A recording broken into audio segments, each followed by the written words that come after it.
तो कैसे हैं आप सब? मैं हूँ स्पेकू और स्पेकू मोहम्मद अली स्पेकू चैनल की तरफ से। और आज मैं गाइड करने जा रहा हूँ आपको कि अगर आप डेवलपर हो या आप किसी भी फील्ड में प्रोफेशनल इंटर कर चुके हो और आप ट्राई कर रहे हो कि किसी न किसी स्टार्टअप या किसी न किसी बिजनेस में आपको रोल मिल सके, आपको जॉब मिल सके। तो जब मैंने इंडीड का पेज खोला और मैंने जब फ्रंट एंड वगैरह के लिए जॉब पोस्ट पे कितने लोगों ने एप्लीकेशन सेंड किए हैं उसको चेक किया, तो आई फील अमेज दैट करीबन 1000-2000 लोग तो हर एप्लीकेशन पे सबमिट कर देते हैं, लेकिन उनमें से सिर्फ 2 या 3 को क्यों सेलेक्ट किया जाता है? तो इसका खुलासा ये है कि यार उनके पास टाइम नहीं होता कि 1-2000 लोगों को डिटेल से पढ़ें, उनसे कांटेक्ट करें और उनसे पूछें कि आप हाँ भाई आपको कितना आता है, आप मुझे टेस्ट दे सकते हो।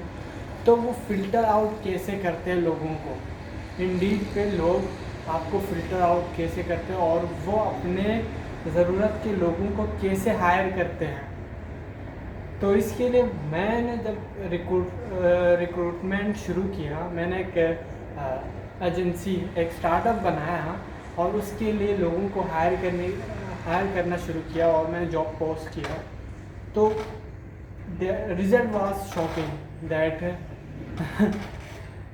many hundreds of people apply on that one particular position which is front end development। और मैंने फ़िल्टर आउट कैसे किया? मैंने 3 बंदों को उसमें से चॉइस किया। 700 बंदे थे, 700 बंदे बोलने में बहुत इजी लग रहा है, लेकिन 700 बंदों ने अप्लाई किया था। और जिसमें से 500 बंदे कैसे थे? 500 बंदे ऐसे थे कि उनके पास बस उन्होंने सिर्फ सीवी सबमिट कर दिया था, सीवी सबमिट कर दिया और CV is not relevant to the particular field, the particular position they were applying for. तो वो 500 बंदे वैसे वेस्ट हो गए। अब बचते हैं 200 बंदे। अब उन 200 बंदों में से फ़िल्टर आउट करना थोड़ा कॉम्प्लिकेटेड था, लेकिन उन लोगों ने फ़िल्टर आउट करने का एक और वो दे दिया पोजीशन कि उसमें से करीबन 130 के हिसाब से लोगों ने अपने सीवी को बहुत कॉम्प्लेक्स बनाया था कि फ्रंट एंड फील्ड से ही थे वो लोग, लेकिन जो न्यू बंदा है ना, जो हायरिंग कर रहा है, उसको खुद समझने में उसको टाइम लग रहा था, तो उसने उसको स्किप कर दिया। हालांकि उस बंदे को वो कितना भी प्रोफेशनल है उसको पता नहीं है, लेकिन एचआर ने उसे साइड कर दिया। अब बचते 50 लोग और 50 लोगों में से अब फ़िल्टर आउट करना थोड़ा और डिफ़िकल्ट हो जाता है। तो इसके लिए उन्होंने देखा, मैंने देखा है कि how they make their CV को कितना अट्रैक्टिव बनाए कि आराम से बंदा समझ सके कि इस बंदे को आता क्या है बेसिकली। तो जो हमने फ़िल्टर आउट किया उसमें से 3 टाइप के सीवीज़ थे। एक सीवी था जिसमें एक बोरिंग टाइप का पैराग्राफ टाइप में लिखा हुआ था, सिंपल था लेकिन बहुत बोरिंग। और दूसरे में था too much informative, from where they do the skills.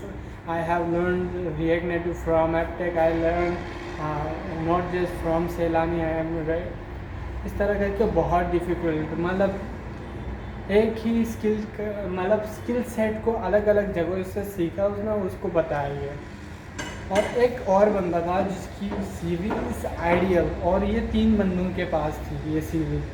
उसमें क्या था? क्लियरली नाम लिखा हुआ था, एक पिक्चर लगी हुई थी, नीचे उसका इंफॉर्मेशन लिखा हुआ था, और चौथी चीज़ जो लिखा हुआ था उसका स्किल सेट। उसने ये लिखा हुआ था from where he done his front end development, और क्या स्किल आता है उसे, और अपना थोड़ा सा एक्सपीरियंस उसने एक अच्छे से हेडिंग के साथ लिख दिया था। और ये सीवी इस आइडियल था।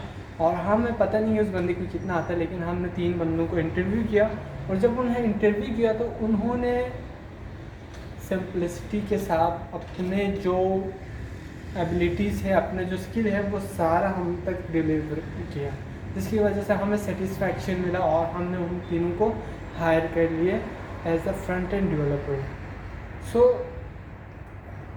अगर आप भी ऐसे ही सीवी चाहते हो तो डिस्क्रिप्शन में लिंक है, वहाँ से डाउनलोड कर ले, या अगर आपको चाहिए तो कमेंट कर सकते तो वहाँ पे मैं आपको सेंड कर दूँगा। लेकिन इसमें मेन काम यह था कि कंपटीशन है ही नहीं। देखो 700 लोगों में से 3 लोग कंपटीशन से बाहर ही थे। क्यों? क्योंकि 700 लोग, देखो 500 लोगों को तो पता ही नहीं था कि सीवी होती क्या चीज़ है, बस उन्होंने पैराग्राफ लिखा है, सबमिट कर दिया। अब जो बचते हैं उनको फॉर्मेटिंग का पता नहीं था, और जो उसमें भी बचते हैं उनको पता नहीं था कि किस पोजीशन के लिए कौन सी सीवी चाहिए। और लास्ट में जो बचते हैं वो आइडियल्स हैं जिनको ये सब पता था, और उन्होंने सिंपलिसिटी के साथ अपना जो स्किल है उसको शो ऑफ किया with in his CV. So the hiring person don't have to waste lot of time on his CV. So he hired him. Me hired him. So अगर आप भी स्टक हो कि CV कैसे बनाएं और CV को एज सिंपल एज कैसे रखें और मैक्सिमम जॉब अपॉर्चुनिटी पाएँ, तो मेरा सजेशन है आपको कि आपके सीवी में 3 हेडिंग्स होना चाहिए। एक होता है पर्सनल इंफॉर्मेशन, दूसरा होता है स्किल्स है, और तीसरा होता है एक्सपीरियंसेस। और तीनों हेडिंग के अंदर 3-3 लाइन से ज़्यादा ना हो। और CV is ready, so don't make CV too much complicated. तो आप ही मसले में होगी। That's enough for today. See you in the next video. See you tomorrow. Keep learning and keep making progress in daily life.